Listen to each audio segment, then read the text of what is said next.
আসসালামু আলাইকুম রহমতুল্লাহ। ওয়ালাইকুম আসসালাম ওয়া রাহমাতুল্লাহি ওয়া বারাকাতুহু। কি ব্যাপার তোমরা নড়াচড়া নাই? হ্যাঁ, আলহামদুলিল্লাহ রাব্বিল আলামিন, আসসালাতু আসসালামু আলা সাইয়্যিদিল আম্বিয়া ওয়াল মুরসালিন ওয়া আলা আলিহি ওয়া সাহবিহি আজমাইন। আলহামদুলিল্লাহ, আজ 4 দিনব্যাপী কেন্দ্রীয় প্রশিক্ষণের সমাপনী দিবসে উপস্থিত আছেন আমাদের সবার ওস্তাদুল আল্লাম, এই প্রতিষ্ঠানের মধ্যমণি, বৈজ্ঞানিক পদ্ধতি কোরআন শিক্ষা ফাউন্ডেশনের সভাপতি, পদ্ধতির আবিষ্কারক, গবেষক, লেখক, আমাদের সবার উস্তাদ।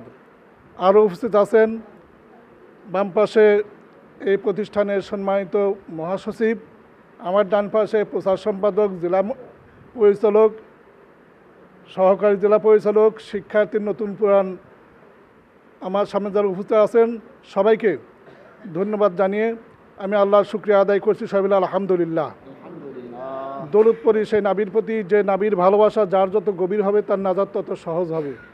সবাই আমরা বলি সাল্লাল্লাহু আলাইহি ওয়াসাল্লাম। আলহামদুলিল্লাহ, হুজুর দীর্ঘ 4 দিনব্যাপী কথা বলতে বলতে অসুস্থ মানুষ, বোঝাই গেছে কথা বলতে বলতে কথা বলতেই হয়, কিন্তু শরীরে সেই শক্তিটা নাই। বলার অনেক আছে, কিন্তু সে শরীরে তো শক্তি লাগে, সেই শক্তিটা নাই। আমরা গতকালই আমি ভালো একজন বক্তা ও আয়োজনের কাছ থেকে একটা বিষয় শুনলাম।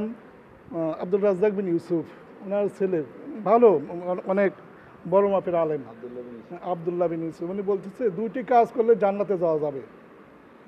2টি কাজ করলে জান্নাতে যাওয়া যাবে। তার 1 নম্বর কাজ হলো সালাত, নামাজ।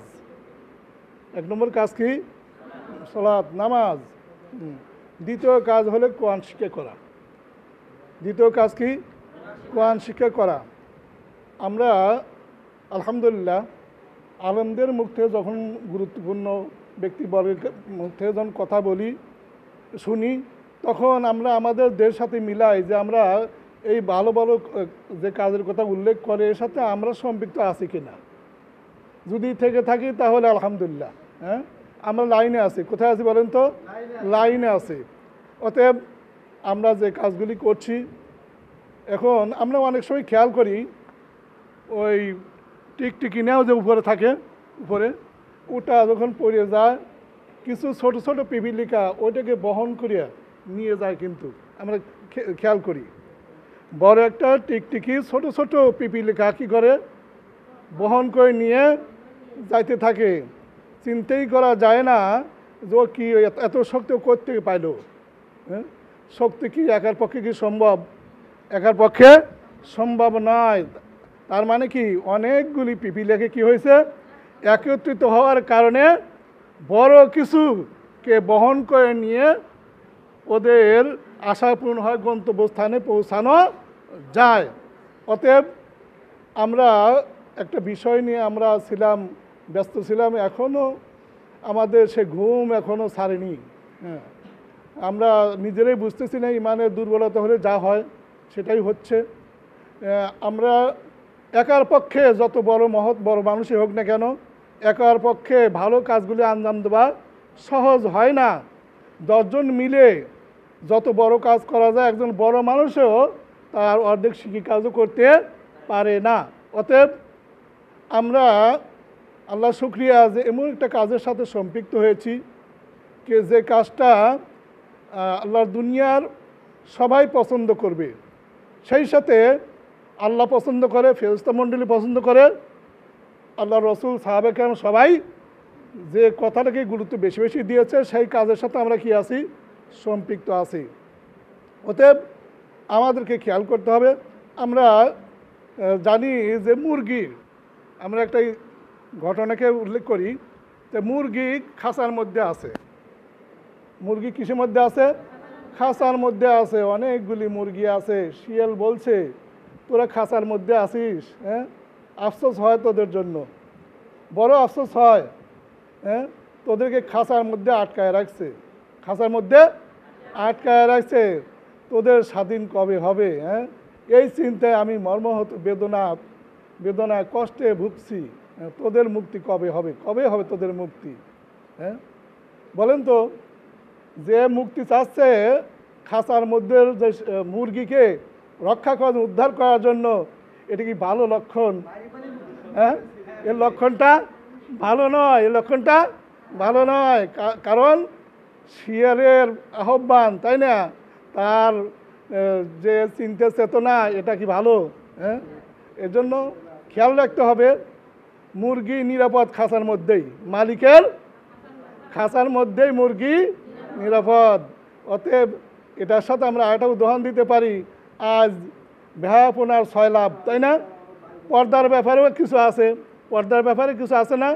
বেহায়াপনার 6 লাভ বয়ে গেছে। হ্যাঁ, স্কুল কলেজে আমরা দেখি যারা একটু পর্দা করে যায় তাদেরকে বলে, তোরা তো বন্দিশালায় আছিস। হ্যাঁ, তোরা কোথায় আছিস? বড় বন্দিশালায় আছিস, তোরা খুব বিপদে আছিস। হ্যাঁ, যারা বলে ওরা কি করতে চায়, ওরা ওদের মতো ও শিয়ালের হাতে পৌঁছায় দিতে চায়, তাই না? অতএব আমাদের যারা শিক্ষিকা আছেন, তারা আমরা যে কাজে আছে এই কাজটাই উত্তম কাজ, এই কাজটাই উত্তম কাজ। এই কাজ থেকে যারা দূরে রাখতে চায়, তারা কি ভালো কিছু আমাদেরকে দিতে চায় না।